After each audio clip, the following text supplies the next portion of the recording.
Who is the real Buddha? Is it the first Buddha or is it the second Buddha? Is it the third Buddha or the fourth Buddha? Who is the real Buddha? Is it the first Buddha or the second Buddha, or the Buddha that sits in the shade of the mountain, behind the mountain, under the tree? Or is it the Buddha that is walking inside the village? Who is the real Buddha? The real Buddha is the Buddha that is not a Buddha. The real Buddha is the Buddha who is only Buddha nature. Because when only Buddha nature is there, then there is no Buddha. Because the true Buddha, the real Buddha, is the same thing as Buddha nature. So when Buddha and Buddha nature is one, that is the real Buddha. This is very difficult to achieve, but we can see it, feel it, recognize it, and acknowledge it.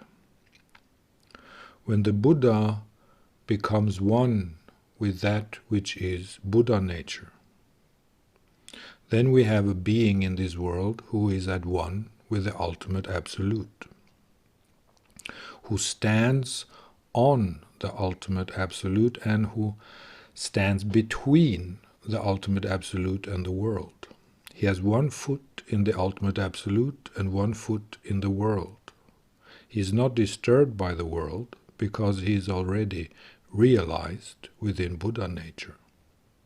He is Buddha nature, which actually is not completely possible for a human being because a human being has a brain. And because we have a brain,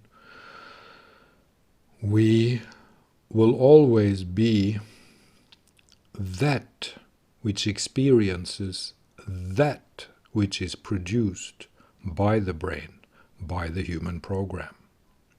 This is why I have devoted so much time to explain the human program. Well, there are many reasons for that.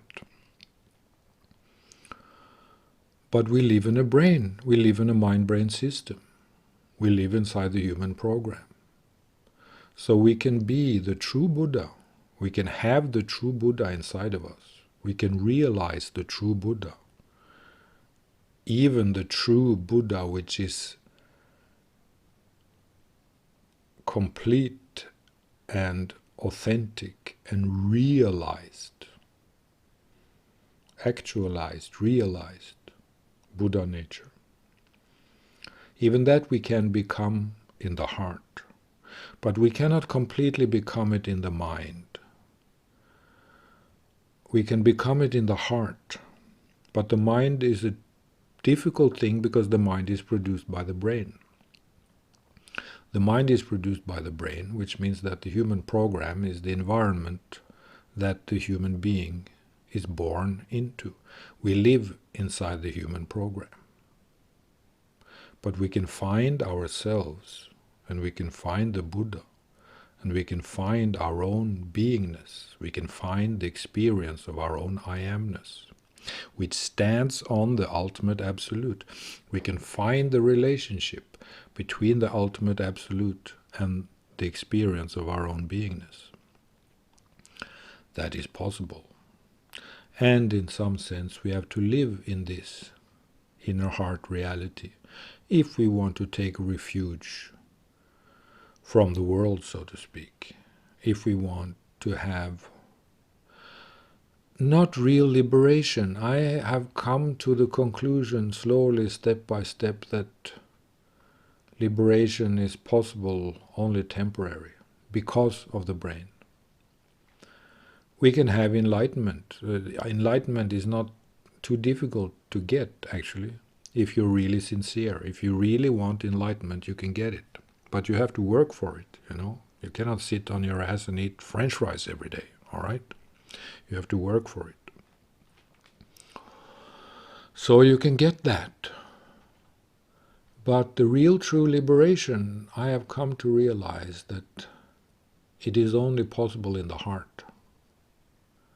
The true liberation is only possible in the heart, in the soul-heart area, system. Because the brain will always be here, and we are always produced by the human program. The mind-brain system will deliver the mind reality to us. And it is, of course, the mind reality that is troublesome for us, because if we could live only in the inner heart existence, in Buddha nature or as Buddha nature, then life would be lovely, great, wonderful. So this is only achievable in a temporary sense, simply because of the brain, and that is sad in a way, because we would like to have a more durable state of complete inner peace and realization. But we are created like this simply because we belong to a species that has developed as a species that needs to survive, and because our species, because of the nature which lies in us, which means to survive as a species, it was necessary to develop a brain and a nervous system so that we could survive. So we are in a way stuck. We are put inside a body and a system that is not very suitable for people who really want liberation and inner heart existence. And this is why the Buddha came to be. This is why the Buddha came to be. Because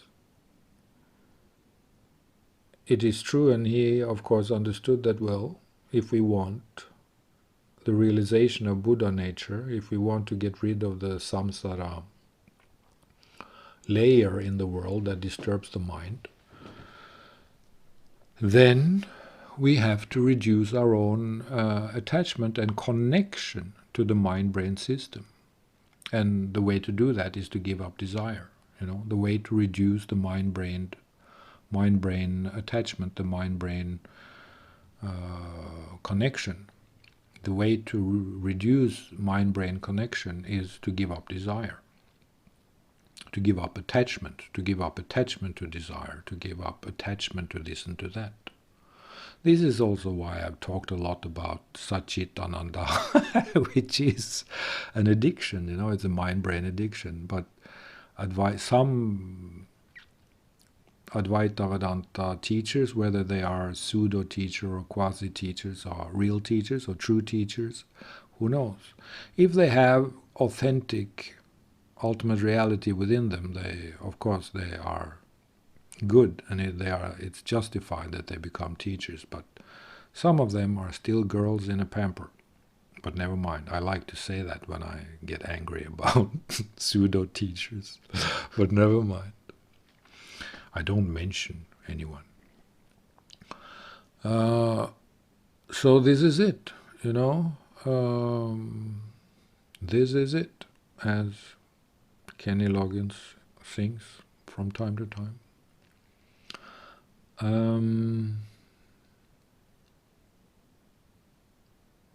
Yes, the Buddha. The last Buddha. And Buddha number 7, and Buddha number 4, and Buddha number 1. They are all equally true. And they are true when they have realized within themselves the Buddha nature, which is the temple inside the Buddha. The Buddha that has realized the Buddha nature inside himself is the true Buddha. So many people can be that. Many people in this life can become a Buddha. But as I say, this is my philosophy and my scientific research. Not forever. You cannot be a Buddha forever. Even the Buddha could not be a Buddha 24 hours a day because of the mind-brain system. The mind-brain system and the nervous system, the human program makes it impossible for a Buddhist to be a complete Buddhist. The human program makes it impossible for the Buddha to be Buddhanature 24 hours. Well, no one should say impossible, because who knows, maybe it is possible, but at least it's truly very difficult. I would actually say that I think that that's more or less impossible because of the mind-brain system. But the guidelines are even more important, simply because if it is true that it is impossible, then the guidelines are even more important. Then the Dhamma is even more important, because that's what we need. So it is a practice. And the Buddha is, of course, also the portal to the ultimate absolute. The Buddha is the portal to Parabrahman, you could say. There are different portals to Parabrahman, but to the ultimate absolute, but the Buddha is one of the portals to the ultimate absolute, and he's very close. I mean, he's not even the door to the ultimate absolute, he's the window to the ultimate absolute, because he's very close to the ultimate absolute. As I said, he has one leg inside the ultimate absolute already, if he has realized Buddhanature inside himself. And of course he has that if he is a Buddha. So this was a little talk on the inner heart essence that is very close to that which is the real Buddha, the ultimate absolute in the heart, that which is real within each and every heart, the sacred circle of freedom, of liberation, of the absence of the mind-brain system and of samsara, of the world, of projection, interpretation, mind-brain activity. Okay, thank you for listening. Come into Buddhanature. Accept Buddhanature as the ultimate reality. Accept ultimate reality as a way to achieve Buddhanature. Accept Buddhanature as a way to achieve ultimate reality. Open the heart for the teachings of the Buddha when the Buddha comes to be that which is Buddhanature inside the Buddha heart, in the heart of each and every one. Amen. Thank you.